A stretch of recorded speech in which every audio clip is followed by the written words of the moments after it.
সুজাদ, আজও কি নদ নদীর পানি বাড়ছে? কি দেখছেন সকাল থেকে এবং গেল কয়েকদিনের এই হঠাৎ বন্যায় কি ধরনের ক্ষয়ক্ষতি আপনার চোখে পড়েছে? একই সাথে জানতে চাই, এই হঠাৎ বন্যায় জকিগঞ্জ উপজেলায় কোনো ভোট কেন্দ্রে পানি উঠেছে কিনা এবং নিচু এলাকার মানুষ ভোট দিতে যেতে পারছে কিনা বা কোনো সমস্যায় পড়ছেন কিনা?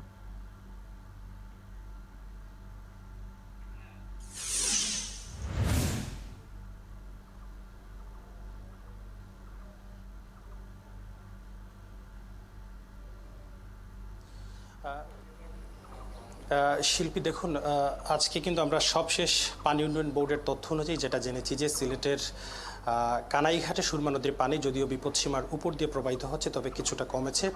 জকিগঞ্জের কুশিয়ারা নদীর পানি কিছুটা কমেছে, যদিও এখনও বিপদসীমার উপরে। তার মধ্যে কিন্তু আজকে সিলেটের জকিগঞ্জ উপজেলার ভোট অনুষ্ঠিত হচ্ছে। এই উপজেলাতে কিন্তু বন্যা আক্রান্ত মানুষের সংখ্যা 1,56,147 জন, আর ভোটার সংখ্যা হচ্ছেন 1,91,000। অর্থাৎ কি পরিমাণ মানুষ বন্যা আক্রান্ত, তার মধ্যে কিন্তু আজকে ভোট অনুষ্ঠিত হচ্ছে। এই মুহূর্তে আছি আমি সিলেটের জকিগঞ্জের বারোহাল ইউনিয়নের ভোট কেন্দ্রে। সকাল 8টা থেকে কিন্তু ভোট গ্রহণ শুরু হয়েছে। এখন পর্যন্ত আসলে তেমন ভোটার উপস্থিতি নেই, একদম ফাঁকা ভোট কেন্দ্র আপনি দেখতে পাচ্ছেন যে। তবে এই যে বারোহাল ইউনিয়ন সেটিও কিন্তু বন্যায় আক্রান্ত, তারপরেও কিন্তু ভোট গ্রহণ অনুষ্ঠিত হচ্ছে। ইতিমধ্যে আপনি যেটা জানতে চেয়েছেন যে কোনো ভোট কেন্দ্রে পানি উঠেছে কিনা, গতকাল আসলে 5টি ভোট কেন্দ্রে পানি থাকার কারণে সিলেটের এই জকিগঞ্জের ভোট কেন্দ্রগুলো কিন্তু স্থানান্তর করা হয়েছে। জকিগঞ্জে সর্বমোট 113টি গ্রাম বন্যায় প্লাবিত আছেন।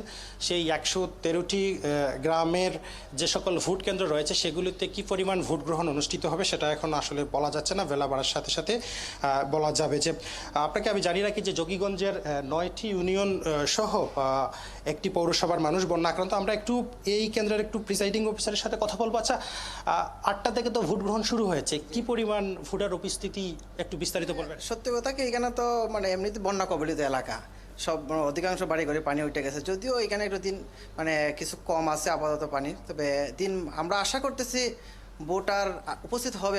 বেলা যেহেতু ভালো, ধীরে ধীরে উপস্থিত বাড়বে আমরা আশা করি। এমনি সার্বিক পরিস্থিতি খুবই ভালো। আপনি শুনছিলেন শিল্পী, আমরা কথা বলছিলাম প্রিসাইডিং অফিসারের সাথে। তিনি বলছেন যে বারোহাল ইউনিয়ন যেটি জকিগঞ্জ উপজেলার, সেখানে কিন্তু এই মুহূর্তে ভোটার উপস্থিতি খুবই কম, বন্যা আক্রান্ত এলাকা। তবুও তারা আশা করছেন যে বেলা বাড়ার সাথে সাথে ভোটার উপস্থিতি বাড়বে এবং সিলেটে সবসময়ই কিন্তু দুপুরের পর মানুষ ভোট দিতে আসে। শিল্পী, আপনিও রয়েছেন সেখানে এবং আপনার মাধ্যমে সেই খবর নিশ্চয়ই আমরা আবারও দর্শকদের জানাতে পারবো। আমাদের সাথে ভোট কেন্দ্রের খবর নিয়ে এবং একই সাথে বন্যার খবর নিয়ে আমাদের সহকর্মী হোসাইন আহমেদ সুজাদ সিলেটের জকিগঞ্জ থেকে যুক্ত ছিলেন।